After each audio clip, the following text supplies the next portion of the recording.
Assalamualaikum warahmatullahi wabarakatuh. Waalaikumsalam warahmatullahi wabarakatuh. Oke, sebelum memulai pembelajaran pada pagi hari ini, ada baiknya kita membaca basmalah bersama-sama. Bismillahirrahmanirrahim. Sudah siap belajar dengan semangat dan kreatif? Siap, Bu. Siap, Bu. Oke. Sebelumnya Ibu mau tanya dulu, pernah nggak sih kalian tuh ikut kelas yang pembelajaran tuh menggunakan media digital, kolaborasi tim, dan kalian tuh diminta memecahkan masalah gitu atas ide kalian sendiri? Pernah nggak? Pernah, Bu. Pernah ya. Nah, itu tuh merupakan salah satu contoh penerapan TPACK, Discovery Learning, PJBL, dan banyak metode lainnya gitu. Nah, tujuan pembelajaran hari ini Ibu ingin kalian tuh mengidentifikasi implikasi TPACK dan scientific approach, terus kalian menganalisis penerapan PJBL, PBL, Discovery Learning, design thinking, dan kalian tuh harus bisa mendesain strategi pembelajaran berbasis 4C dan deep learning. Oke? Baik, Bu. Ya, Bu. Sekarang Ibu ingin membagikan infografis untuk bahan kalian belajar. 1, 2 ya. Baik, Bu. Oke.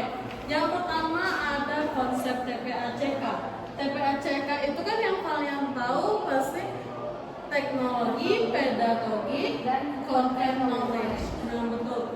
Dan integrasinya itu TPACK itu menggabungkan konten, pedagogi, dan teknologi agar pembelajarannya itu lebih efektif. Gitu.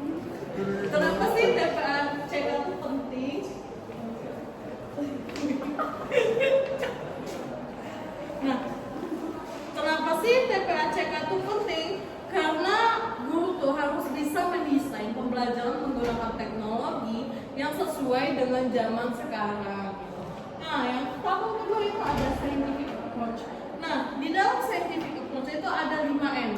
Bisa sebutin asal 5M apa aja? Yang satu itu mengamati, terus yang kedua itu menanya, yang ketiga itu menalar, yang keempat itu mencoba, dan yang kelima atau yang terakhir itu mengkomunikasikan. Oke, nah tujuannya itu tujuan menggunakan scientific approach itu agar kalian tuh bisa berpikir kritis, logis, dan sistematik sesuai dengan data. Oke?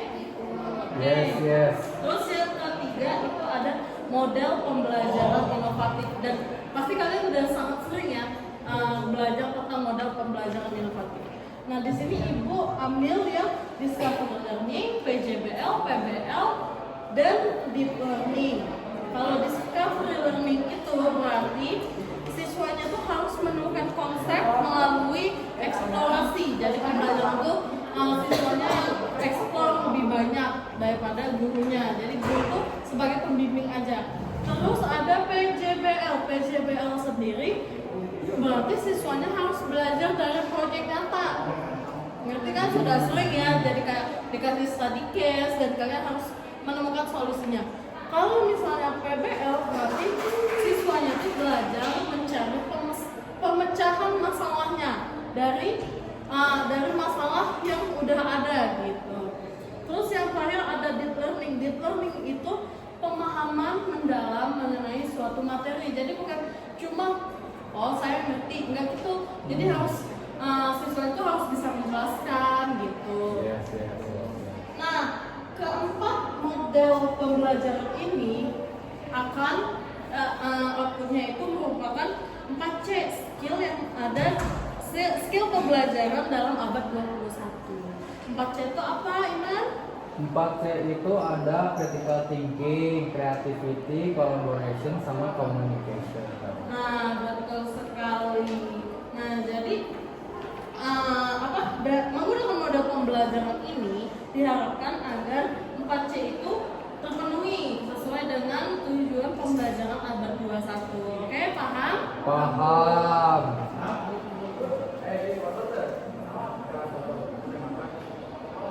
Oke, selanjutnya itu ada design thinking. Design thinking akan kita sebutin sama-sama.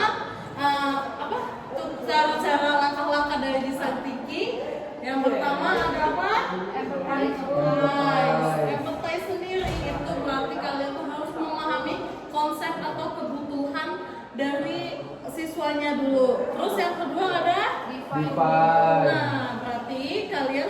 merumuskan masalah secara jelas.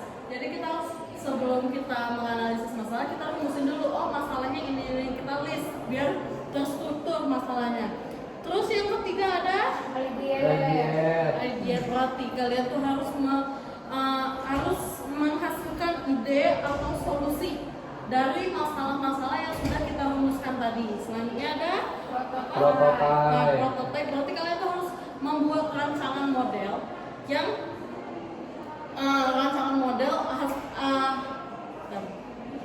rancangan model dari solusi masalah yang tadi sudah kita rumuskan. Yes. Yang terakhir kalian harus menguji coba atau tes hasil dari prototipe kalian tersebut. Oke. Sekarang ada yang ingin ditanyakan? Cukup. Nah, pembelajaran tadi itu bisa kalian gabungkan menjadi satu gitu. Model-model tersebut bisa kalian gunakan dalam satu pembelajaran, tapi harus tetap sesuai dengan tujuan dan kebutuhan siswa. Nah, sekarang ibu yang mau tanya sama kalian karena kalian nggak mau nanya. Menurut kalian bagaimana pembelajaran itu terasa berbeda dan dibanding guru menjelaskan, tapi guru tuh menggunakan TPACK dan 4C? Asal bisa jawab. Kalau menurut saya, pembelajaran itu nanti bisa menjadi lebih inovatif juga interaktif serta kreatif gitu siswanya karena ada penggunaan teknologinya tentunya berdasarkan konten gitu. Kalau Iman, gimana Iman?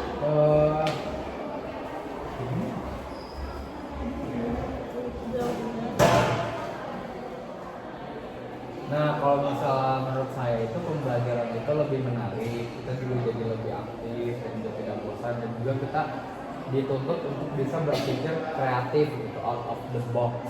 Nah, betul sekali. Nah, itu adalah hasil dari 8 pendekatan dan mode pembelajaran yang kita pelajari tadi. Jadi kalian sudah paham di sini? Sudah.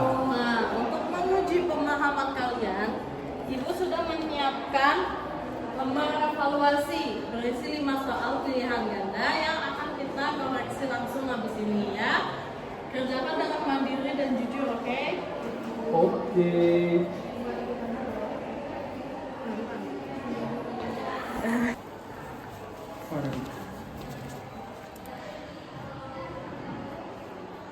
Saya udah paham, Mas Han? Paham Bu. Kalau ada yang ditanyakan langsung ya, soal angkat tangan. Iman sudah paham, Iman? Sudah, Bu. Ada masalah? Nggak ada, Bu. Oke.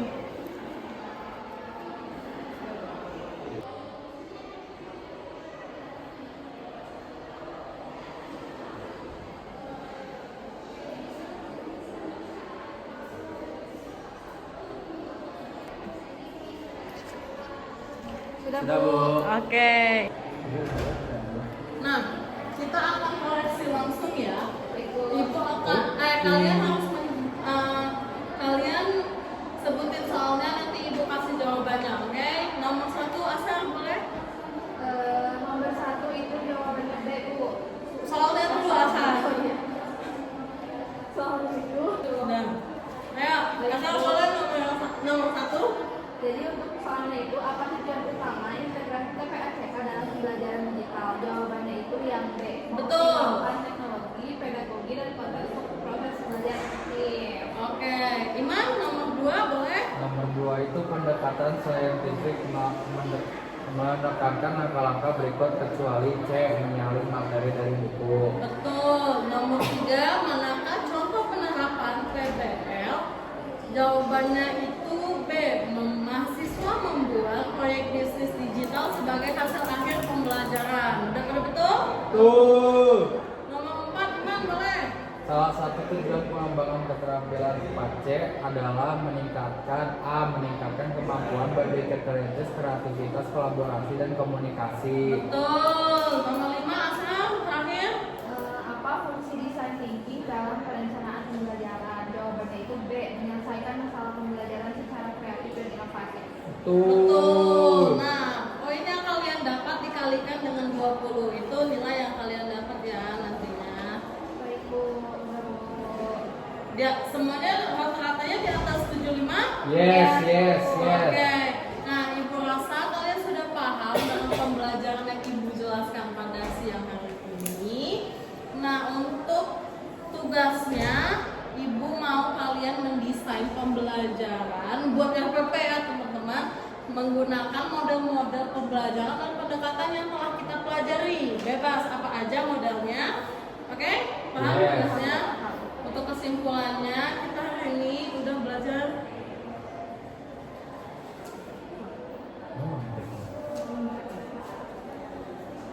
Lama banget.